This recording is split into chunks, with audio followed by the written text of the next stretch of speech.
ಎಲ್ರಿಗೂ ನಮಸ್ಕಾರ. Welcome back to my channel. ನಾನು ಪೂಜಾ. ಇವತ್ತು ಗುರುವಾರ ಬೆಳಗ್ಗೆಯಿಂದನೇ ವ್ಲಾಗ್ನ ಸ್ಟಾರ್ಟ್ ಮಾಡಿದ್ದೀನಿ. ಇವತ್ತು ಸ್ವಲ್ಪ ಮಾರ್ನಿಂಗ್ ನನಗೆ ಲೇಸಿಯಾಗೇ ಇತ್ತು, ಸ್ವಲ್ಪ ಲೇಟಾಗಿ ಎದ್ದಿದ್ದಾಯಿತು. ಇನ್ನು ಲೇಟಾಗಿ ಇದ್ರೂ ಕೂಡ ಮನೆ ಕೆಲಸ ಎಲ್ಲ ಮುಗಿಸ್ಕೊಳ್ಳೇಬೇಕು, ಅದನ್ನು ಕೂಡ ಮುಗಿಸ್ಕೊಳ್ತಾ ಇದ್ದೆ. ಹಾಗೆ ಸ್ವಲ್ಪ ಹೊರಗಡೆ ಕೂಡ ಹೋಗಬೇಕಾಗಿತ್ತು. ಲೇಸಿ ಆದ್ರೂ ಕೂಡ ಕೆಲವೊಂದು ಕೆಲಸಗಳಿದ್ದೇ ಇರುತ್ತೆ, ಅದನ್ನು ಕೂಡ ಮುಗಿಸ್ಕೊಳ್ಬೇಕಾಗತ್ತೆ. ಇನ್ನು ಬೆಳಗಿನ ತಿಂಡಿಗೆ ಅಂತ ಶಾವಿಗೆ ಬಾತ್ನ ಮಾಡಿದ್ದೆ. ಹಾಗೆಯೇ ಒಂದು ಅಮೆಝಾನಿಂದ ಪ್ರಾಡಕ್ಟ್ನ ತರಿಸ್ಕೊಂಡಿದ್ದೆ, ಅದು ಕೂಡ ಅನ್ಬಾಕ್ಸ್ ಮಾಡ್ತಾ ಇದ್ದೀನಿ. ವಿಡಿಯೋನ ಎಲ್ಲೂ ಕೂಡ ಸ್ಕಿಪ್ ಮಾಡಿದೆ ನೋಡಿ. ಇನ್ ಕೇಸ್ ಈ ವಿಡಿಯೋ ಏನಾದರೂ ಇಷ್ಟ ಆದರೆ ಪ್ಲೀಸ್ ಒಂದು ಲೈಕ್ ಮಾಡಿ, ಹಾಗೆ ನಿಮ್ಮ ಫ್ರೆಂಡ್ಸ್ ಆ್ಯಂಡ್ ಫ್ಯಾಮಿಲಿಗೆಲ್ಲ ಈ ವಿಡಿಯೋನ ಶೇರ್ ಮಾಡಿ.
ಬೆಳಿಗ್ಗೆ ಇದ್ದಾಗ ಎಷ್ಟೇ ಕೆಲಸ ಇದ್ರೂ ಕೂಡ ಈ ಬೆಡ್ ಸರಿ ಮಾಡೋ ಕೆಲಸನ ಮೊದಲು ಮುಗಿಸ್ಕೊಂಡ್ಬಿಡ್ತೀನಿ ನಾನು.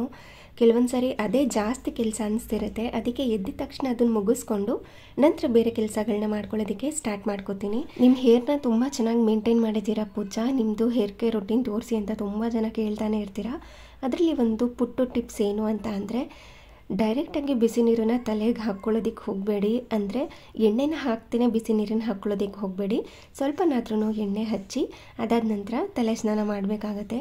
ಸ್ವಲ್ಪನೂ ಎಣ್ಣೆನ ಹಾಕ್ತೇನೆ ತಲೆ ಸ್ನಾನ ಮಾಡಿದ್ರೆ ಏರ್ ಫಾಲ್ ಜಾಸ್ತಿ ಆಗೋ ಚಾನ್ಸಸ್ ಇರುತ್ತೆ. ನಮ್ಮ ಅತ್ತೆ ಕೈಲಿ ಹಾಕಿಸ್ಕೊಳ್ತೀನಿ ಯಾವಾಗ್ಲೂ. ಕೆಲವೊಂದು ಸಾರಿ ಮಿಸ್ ಆಗಿಬಿಟ್ಟಿತ್ತು ಅಂತ ಅಂದರೆ, ಮರ್ತೋಗ್ಬಿಟ್ಟಿದ್ವಿ ಅಂತ ಅಂದರೆ, ಇಲ್ಲ ಅರ್ಜೆಂಟಾಗಿ ಏನಾದ್ರೂ ಹೊರಗಡೆ ಹೋಗಬೇಕಾಗಿತ್ತು ಅಂತ ಅಂದಾಗ ಎಣ್ಣೆನ ಹಾಕ್ಕೊಂಡಿರೋದಿಲ್ಲ ಅಲ್ವಾ, ಆ ಟೈಮ್ನಲ್ಲಿ ಒಂದು 10 ನಿಮಿಷನಾದ್ರೂ ಎಣ್ಣೆನ ಹಚ್ಚಿ ಅದಾದ ನಂತರ ತಲೆ ಸ್ನಾನ ಮಾಡ್ತೀನಿ. ನೀವೇನಾದ್ರೂ ಡೈರೆಕ್ಟಾಗಿ ಬಿಸಿ ನೀರನ್ನು ಹಾಕ್ಕೊಳ್ತಾ ಇದ್ರೆ, ಅಂದರೆ ಎಣ್ಣೆನ ಹಚ್ಚದೇನೆ ತಲೆ ಸ್ನಾನ ಮಾಡ್ತಾ ಇದ್ದು ಏರ್ ಫಾಲ್ ಆಗ್ತಾ ಇತ್ತು ಅಂತಂದರೆ ಈ ಟಿಪ್ಸ್ನ 1-2 ವಾರನಾದ್ರೂ ಫಾಲೋ ಮಾಡಿ ನೋಡಿ, ನಿಮಗೂ ಕೂಡ ವರ್ಕ್ ಆಗ್ಬೋದು ಅಂತ ಅಂದ್ಕೊಂಡಿದ್ದೀನಿ. ಹಾಗೆ ಇಲ್ಲಿ ಬಾಗಿಲು ತೊಳೆದು ರಂಗೋಲಿನೆಲ್ಲ ಹಾಕಿ ಅದಾದ ನಂತರ ಬ್ರೇಕ್ಫಾಸ್ಟ್ ಮಾಡ್ತೀನಿ. ಇವತ್ತಿನ ತಿಂಡಿ ಶಾವಿಗೆ ಬಾತ್ ಮಾಡೋಣ ಅಂತ ಅಂದ್ಕೊಂಡಿದ್ದೀನಿ. ಆ ರೆಸಿಪಿ ಕೂಡ ಶೇರ್ ಮಾಡ್ತೀನಿ.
ಈ ಟಿಪ್ಸ್ನ ಮೊದಲೇ ಒಂದು ಸಾರಿ ಶೇರ್ ಮಾಡಿದ್ದೀನಿ ಅಂತ ಅಂದ್ಕೊಂಡಿದ್ದೀನಿ.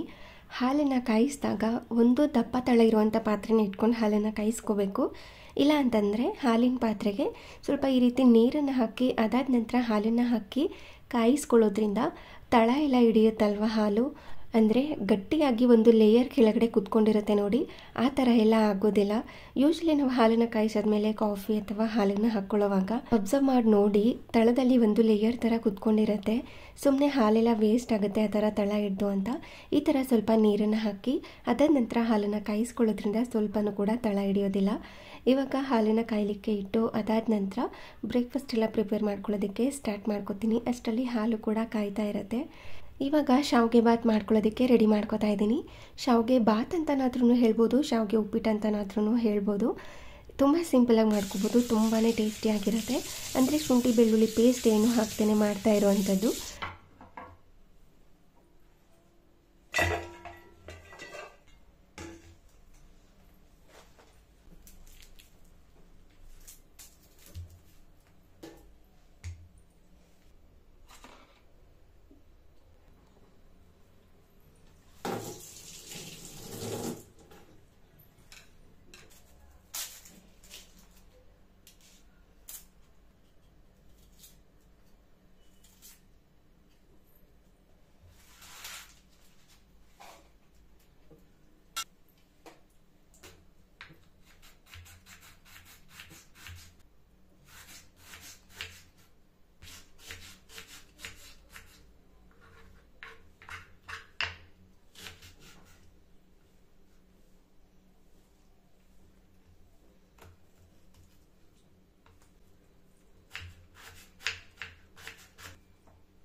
ಈ ಥರ ನ್ಯಾಚುರಲ್ ಆಗಿರುವಂಥ ಸೌಂಡ್ನ ಹಾಕಿ ವಿಡಿಯೋ ಹಾಕಿದ್ರೆ ಇಷ್ಟ ಆಗುತ್ತಾ ಇಷ್ಟ ಆಗಲ್ವಾ ಅಂತ ಕಮೆಂಟ್ ಮಾಡಿ ತಿಳಿಸಿ. ಹಾಗೆ ಸ್ವಲ್ಪ ಹೊರಗಡೆಗೆ ಹೋಗಬೇಕಾಗಿತ್ತು, ಅದಕ್ಕೋಸ್ಕರ ರೆಡಿ ಆಗ್ತಾ ಇದ್ದೆ. ಇನ್ನು ಶಾವಿಗೆ ಬಾತ್ಗೆ 1 ಕಪ್ನಷ್ಟು ಶಾವಿಗೆನ ತೊಗೊಂಡ್ರೆ 3.5 ಕಪ್ ಅಥವಾ 4 ಕಪ್ನಷ್ಟು ನೀರನ್ನು ಹಾಕ್ಕೊಂಡ್ರೆ ಕರೆಕ್ಟಾಗಿ ಶಾವಿಗೆ ಬಾತ್ ರೆಡಿಯಾಗಿರುತ್ತೆ, ಅಂದರೆ ಸಾಫ್ಟಾಗಿರುತ್ತೆ. ನಿಮ್ಗೇನಾದರೂ ಉದ್ರುದ್ರಾಗಿ ಬೇಕು ಅಂದರೆ 3 ಕಪ್ನಷ್ಟು ನೀರನ್ನು ಹಾಕ್ಕೊಂಡ್ರೆ ಉದ್ರುದ್ರಾಗಿರುವಂಥ ಶಾವಿಗೆ ಬಾತ್ ರೆಡಿಯಾಗಿರುತ್ತೆ. ಇವಾಗ ನಾನು ಸ್ವಲ್ಪ ಸಾಫ್ಟಾಗಿ ಮಾಡ್ಕೊಂಡಿದ್ದೆ, ಸೊ ಹಾಗಾಗಿ ಸ್ವಲ್ಪ ನೀರು ಜಾಸ್ತಿನೇ ಹಾಕ್ಕೊಂಡಿದ್ದೆ. ಎದ್ದಿದ್ದು ಕೂಡ ಲೇಟ್ ಆಗಿತ್ತು, ಸ್ವಲ್ಪ ಹೊರಗಡೆ ಕೆಲಸ ಕೂಡ ಇತ್ತಲ್ವ, ಬ್ರೇಕ್ಫಾಸ್ಟ್ ಕೂಡ ಮಾಡಿರಲಿಲ್ಲ. ಆ ಕೆಲಸ ಎಲ್ಲ ಮುಗಿಸ್ಕೊಂಡು ಬಂದು ಆ ನಂತರ ಇಲ್ಲಿ ಬ್ರೇಕ್ಫಾಸ್ಟ್ನ ಮಾಡ್ತಾಯಿದ್ದೀನಿ. ಅಷ್ಟರಲ್ಲಿ ಶಾವಿಗೆ ಬಾತ್ ಫುಲ್ ಗಟ್ಟಿ ಥರ ಆಗೋಗ್ಬಿಟ್ಟಿತ್ತು. ಈ ಥರ ಏನಾದ್ರೂ ಮಾಡಿದಾಗ, ಉಪ್ಪಿಟ್ಟು ಏನಾದರೂ ಮಾಡಿದಾಗ, ಇಲ್ಲಾಂದರೆ ಶಾವಿಗೆ ಬಾತ್, ಶಾವಿಗೆ ಉಪ್ಪಿಟ್ಟು ಏನಾದರೂ ಮಾಡಿದಾಗ ಬಿಸಿ ಬಿಸಿ ಇರೋವಾಗಲೇ ತಿನ್ಕೋಬೇಕು. ಮೋಸ್ಟ್ಲಿ ಇದು ಲಂಚ್ ಬಾಕ್ಸ್ಗೆಲ್ಲ ಚೆನ್ನಾಗಿರೋದಿಲ್ಲ ಅಂತ ಅನಿಸುತ್ತೆ. ತುಂಬ ಜನಕ್ಕೆ ಇಷ್ಟನೇ ಆಗೋದಿಲ್ಲ ಲಂಚ್ ಬಾಕ್ಸ್ಗೆಲ್ಲ. ಬಿಸಿ ಬಿಸಿಯಾಗಿ ಬೆಳಗಿನ ತಿಂಡಿಗೆ ಅಥವಾ ಈವ್ನಿಂಗ್ ಸ್ನ್ಯಾಕ್ಸ್ ಟೈಮಲ್ಲಿ ಸ್ವಲ್ಪ ಬಿಸಿ ಬಿಸಿಯಾಗಿ ಮಾಡ್ಕೊಂಡು ತಿಂದರೆ ಚೆನ್ನಾಗಿರುತ್ತೆ ಅಂತ ಅನಿಸುತ್ತೆ. ನಿಮಗೇನು ಅನಿಸುತ್ತೆ ಇದ್ರ ಬಗ್ಗೆ ಅಂತ ಕಮೆಂಟ್ ಮಾಡಿ ತಿಳಿಸಿ. ಹಾಗೆ ಸ್ವಲ್ಪ ಕಾಫಿನೂ ಕೂಡ ಮಾಡ್ಕೊಂಡಿದ್ದೆ. ಹೊರಗಡೆಯಿಂದ ಬಂದ ತಕ್ಷಣ ನನಗೆ ಕಾಫಿ ಇರಲೇಬೇಕು. ಕಾಫಿ ಅಂತಲ್ಲ, ಟೀನಾದ್ರೂ ಕೂಡ ಇರಲೇಬೇಕು, ಬಿಸಿ ಬಿಸಿಯಾಗಿನಾದ್ರೂ ಕುಡಿಬೇಕು ಅಂತ ಅನಿಸ್ತಿರುತ್ತೆ. ಹಾಗೆ ಸ್ವಲ್ಪ ಅಮೆಝಾನಿಂದ ಕೆಲವೊಂದಷ್ಟು ಪ್ರಾಡಕ್ಟ್ಸ್ಗಳನ್ನ ಆರ್ಡರ್ ಮಾಡಿದ್ದೆ, ಅದು ಕೂಡ ಬಂದಿತ್ತು. ಅದನ್ನು ಇವಾಗ ಅನ್ಬಾಕ್ಸ್ ಮಾಡ್ತಾ ಇದ್ದೀನಿ.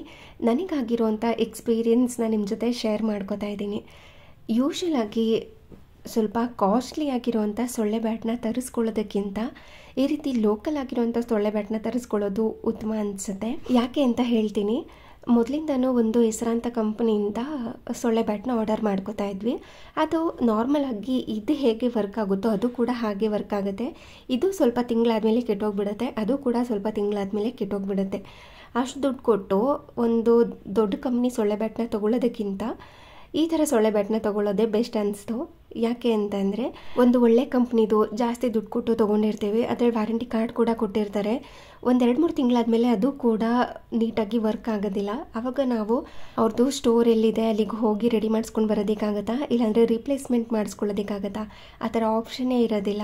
ಸ್ಟೋರ್ಗೆ ವಿಸಿಟ್ ಮಾಡಿ ಅಂತ ಹೇಳ್ತಾರೆ. ಟೈಮೆಲ್ಲ ವೇಸ್ಟ್ ಮಾಡಿಕೊಂಡು ಅಲ್ಲಿಗೆ ಹೋಗಿ ರೆಡಿ ಮಾಡಿಸ್ಕೊಳ್ಳೋದ್ರ ಬದಲು ಒಂದು ಹೊಸ ಬ್ಯಾಟ್ನೇ ತೊಗೋಬೋದು ಅಂತ ಅನಿಸುತ್ತೆ. ಅದಕ್ಕೆ ಅಷ್ಟೊಂದು ದುಡ್ಡು ಕೊಟ್ಟು ತೊಗೊಳ್ಳೋದಕ್ಕಿಂತ ಲೋಕಲಲ್ಲಿ ತೊಗೊಳ್ಳೋದೇ ಬೆಸ್ಟ್ ಅಂತ ಅನಿಸುತ್ತೆ. ಅದಕ್ಕೋಸ್ಕರ ಈ ಸಾರಿ ನಾರ್ಮಲ್ ಆಗಿ ಕಡಿಮೆ ದುಡ್ಡಿಂದೇ ಸೊಳ್ಳೆ ಬ್ಯಾಟ್ನ ತೊಗೊಂಡಿದ್ದೆ. ಅದಕ್ಕೋಸ್ಕರ ನಿಮ್ಮ ಜೊತೆ ಶೇರ್ ಮಾಡಬೇಕು ಅನ್ನಿಸ್ತು, ಶೇರ್ ಮಾಡಿಕೊಂಡೆ. ನೀವು ಏನಾದ್ರೂ ಸ್ವಲ್ಪ ಜಾಸ್ತಿ ದುಡ್ಡನ್ನು ತೊಗೋತಾ ಇದ್ದರೆ ಅದಕ್ಕಿಂತ ಈ ರೀತಿ ಕಡಿಮೆ ದುಡ್ಡನ್ನು ತೊಗೊಳ್ಳೋದು ಬೆಟರ್ ಅಂತ ಅನಿಸುತ್ತೆ. ಹಾಗೆಯೇ ಒಂದು ಕಿಚನ್ಗೆ ವುಡನ್ ಆರ್ಗನೈಸರ್ನ ಆರ್ಡರ್ ಮಾಡಿದ್ದೆ, ಅದು ಕೂಡ ಬಂದಿತ್ತು. ನೋಡಿದಾಗ ತುಂಬಾ ಚೆನ್ನಾಗಿತ್ತು. ನೋಡೋಣ ಹೆಂಗೆ ಬರುತ್ತೆ ಅಂತ ಅಂದ್ಕೊಂಡು ತರಿಸಿದ್ದೆ. ನೋಡೋದಕ್ಕೇನೋ ಇಲ್ಲೂ ಕೂಡ ತುಂಬಾ ಚೆನ್ನಾಗಿ ಕಾಣಿಸ್ತಾ ಇತ್ತು. ಸ್ವಲ್ಪ ಚಿಕ್ಕದು ಅಂತ ಅನ್ನಿಸ್ತು ನನಗೆ.